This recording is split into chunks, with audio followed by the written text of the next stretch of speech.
প্রথম দাবি হচ্ছে বৈষম্য বিরোধী ছাত্র আন্দোলনে ছাত্র জনতা হত্যাকারী ঢাকা মহানগর উত্তর আওয়ামী লীগের সাধারণ সম্পাদক এস এম মান্নান কোচির বর্তমান কমিটির সহসভাপতি খন্দকার রফিকুল ইসলামকে বিজিএমের পুনর্গঠিত কমিটির সভাপতি নিয়োগ সাধারণ সদস্যগণ মানে না।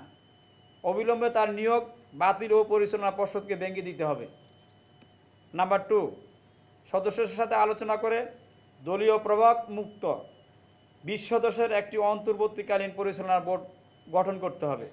3, অন্তর্বর্তীকালীন পরিচালনা বোর্ড স্বচ্ছ ভোটার তালিকা প্রণয়ন করে অতি দ্রুত একটি সুষ্ঠু ও নির্বাচনের ব্যবস্থা করবেন। 4, বিজিএমএ এর অতীতের সকল দুর্নীতির স্বচ্ছ ও সঠিক তদন্তের জন্য একটি বিচার বিভাগীয় তদন্ত কমিটি গঠন করতে হবে। 5, খুনি স্বৈরাচারী হাসিনা দোসর বিজিএমই বিশ্ববিদ্যালয় দ্যাট মিনস বিইউএফটি বর্তমান চেয়ারম্যান সহ বর্তমান বোর্ডকে নতুন বোর্ড ভেঙে নতুন বোর্ড গঠন করা। 6, বিগত ছাত্র জনতার আন্দোলনে বিজিএমই বিশ্ববিদ্যালয়ে নিহত শহীদ মোহাম্মদ সেলিমউদ্দিন তালুকদার সহ সকল নিহত ও আহতদের ক্ষতিপূরণ প্রদান। 7, বিজিএমই বিশ্ববিদ্যালয় বিইউএফটি চত্বরকে শহীদ সেলিম চত্বর ঘোষণা করা।